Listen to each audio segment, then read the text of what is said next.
और जिस तरह ईद पर भी वो शायद यही चाह रहे हैं कि कराची के लोगों के जो मसाइल हैं, पाकिस्तान के लोगों के मसाइल हैं, वो हल हों ताकि उनकी ईद अगली दफ़ा इस ईद से भी अच्छी हो सके।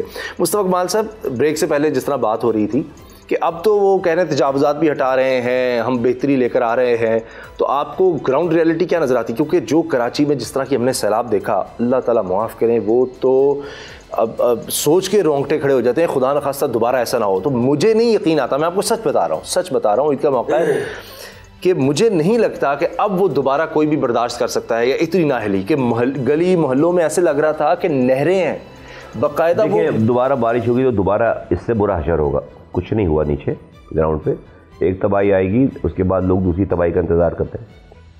हुकूमत ने कुछ नहीं किया और कर भी नहीं सकती। ये जो आप तजावुज़ात की बात कर रहे हैं, सारी चीज़ें, सुप्रीम कोर्ट का एक ऑर्डर आ जाता है, जो लोग प्ली करने वाले हैं और बार बार मैं कहता चला आ रहा हूँ कि भाई आप किसी एनक्रोचर को किसी जगह से उठाएंगे जी, तो मर तो नहीं जाएगा वो, उसको आप ज़िंदा छोड़ेंगे ना, उसके घर तोड़ देंगे, आप घर तोड़ देंगे, अपने बच्चों को लेकर वो कहाँ आसमान पे चला जाएगा, ज़मीन के अंदर चला जाएगा? वो तो उसने जाकर किसी ज़मीन पे बैठना है, किसी पार्क पे बैठना है, किसी, उसके पास घर ही नहीं है।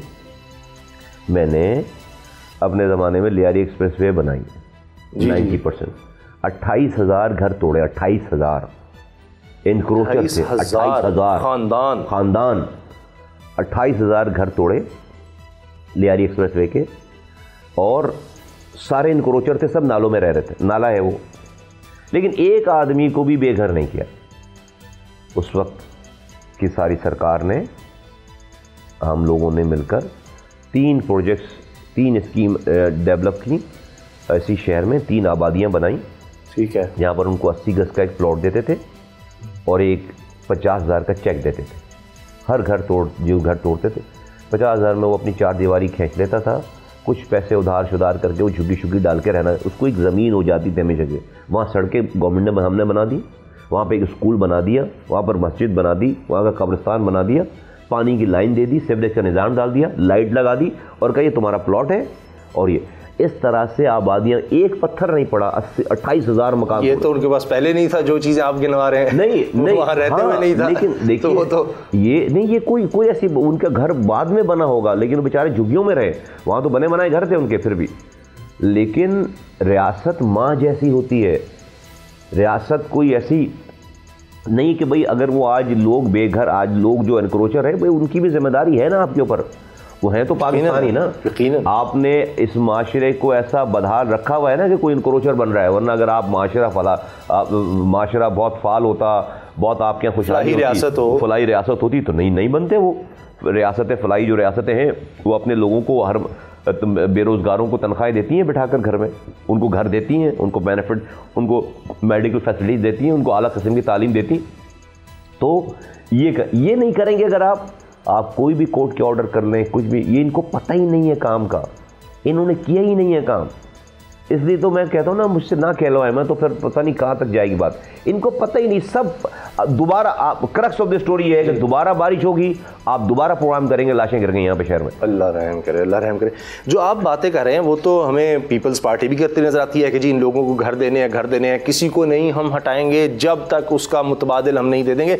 ये पीपल्स पार्टी का एक दफ़ा नहीं, हर मिनिस्टर का ये ऐलान है। वज़ीर आज़म साहब तो पूरे पाकिस्तान के लिए घरों की बात कर रहे हैं कि जनाब हम दे रहे हैं, गरीबों के लिए दे रहे हैं। कराची में पीपल्स पार्टी हमारे से ताउन नहीं कर रही, बंडर आइलैंड पर हम जाना चाहते हैं, वो नहीं कर रहे। 18वीं तरमीम का मसला आ जाता है, हॉस्पिटल्स पर यहाँ पर लड़ाई है कि जनाब ये हॉस्पिटल हमसे छीन रहे हैं, वो कहते हैं जी ये सही नहीं चल रहे। तो ये तो दोनों तरफ से एक खींचातानी तो चल रही है। तो आपको नहीं लगता पीपल्स पार्टी तो का तो स्टांस है, कराची सर्कुलर रेलवे अभी तक उस तरह से नहीं फाल हो सका, कहते हैं जब तक हम मुतबादिल नहीं लोगों को दे देंगे हम नहीं हटाएंगे। सच ये है कि पीपल्स पार्टी की हुकूमत इमरान खान की हुकूमत को चला रही है और इमरान खान की हुकूमत जो है वो पीपल्स पार्टी की हुकूमत को चला रही है। ये सब नूरा कुश्ती है, बाहर आके फ्रेंडली फायर करते हैं टीवी पे आपके पास बैठ के। ये आज पीपल्स पार्टी चाहे इतनी बुराई है ना पीएम, तो आज चाहे 1 घंटे में वफाकी हुकूमत गिर जाए, ख़त्म हो जाए।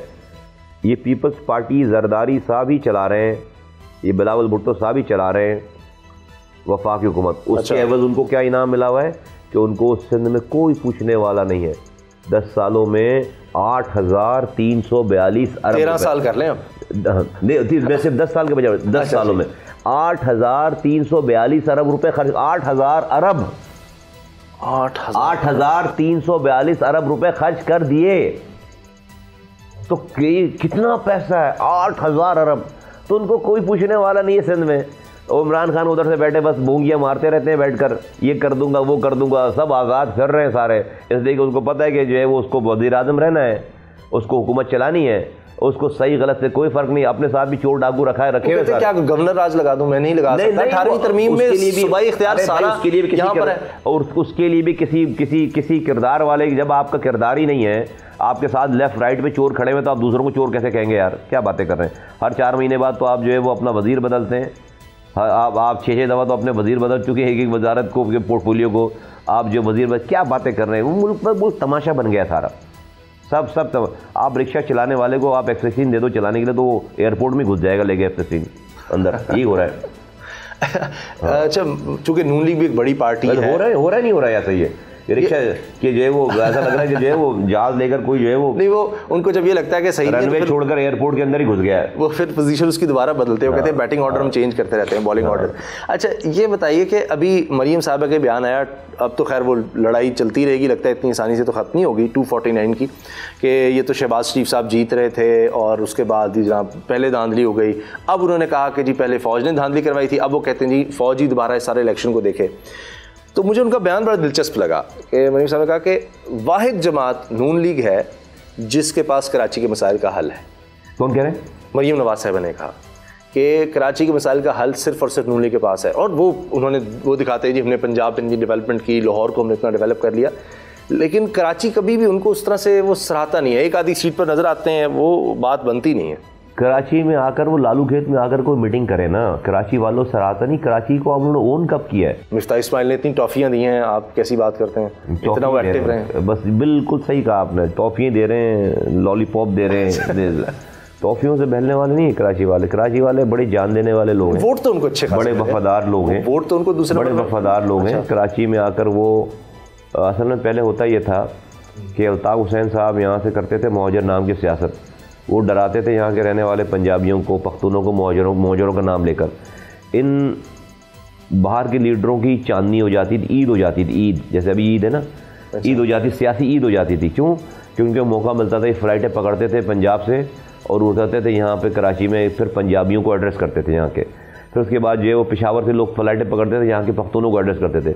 अल्ताफ़ हुसैन उनको मुहाजिरों के नाम से डराता था, यहाँ के पख्तूनों को, यहाँ के पंजाबियों को, और वो यहाँ पर आकर उन्हीं पंजाबियों और पख्तूनों पर सियासत करते थे। कोई पेशावर से आ रहा है, कोई लाहौर से आ रहा है। हमने आकर ये दुकान कर दी है बंद, पीएसपी ने आकर ये दुकान बंद कर दी बंद। हाँ, मैं मुहाजिर हूँ, मैंने पंजाबियों को भी गले लगाया, मैंने पख्तूनों को भी गले लगाया, मैंने सिंधियों को भी गले लगाया, मैंने बलोचों को भी गले लगाया।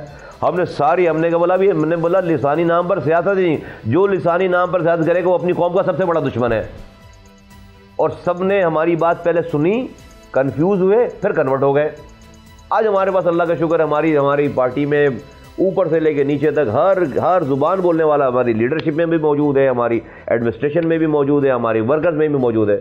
आज हम सोहराब गोड पर जाकर पख्तूनों का जलसा करते हैं। सिर्फ कोई सोच नहीं सकता था 40 सालों से पख्तून और मुहाजिर एक साथ खड़ा नहीं हुआ वहाँ पे, या तो वो उसको मार दे या वो उसको मार दे। आज हम सोहराब गोड पर पख्तूनों का जलसा करते हैं, आज हम कोयटा में जाकर बलोचों का पख्तूनों का जलसा करते हैं, आज हम बाग जिना में पीडीएम के जलसे के अगेंस्ट कोई कॉल देते हैं तो हम अकेली पार्टी हैं और 11 पार्टी के मुकाबले से बड़ा जलसा करके दिखाते हैं हम हैं। आज हम इस बल्दिया टाउन NA 249 में, जहाँ पे सारी ज़ुबानें बोलने वाले रहते हैं, वहाँ पर हम जो है वो 1600 वोटों से 9,500 वोट पर पहुँच जाते हैं। इतनी शदीद बदतरीन रियासती और हुकूमती और इलेक्शन कमीशन की धांधली के बावजूद हमारे पास कोई कौंसलर नहीं, और अगली दफ़ा हम जीतेंगे इंशाल्लाह ताला। तो हमारा सूरज तो जो है वो तुलू हो रहा है अल्हम्दुलिल्लाह, उरूज पे जा रहा है, दूसरे डूबते चला। अमीन आप देखें कि सिटिंग पार्टी PTI को हमने इस इलेक्शन में मारा है वोटों से। सिटिंग पार्टी हुकूमत की, सिटिंग पार्टी इत्तेहादी बगल बच्चा पार्टी MQ, हमने उसको हुकूमत अपने वोटों से मारा है। बस अभी आगे जो है वो देखें हम क्या करते हैं। सब्सक्राइब करें और बेल दबाएं ताकि कोई खबर रह न जाए।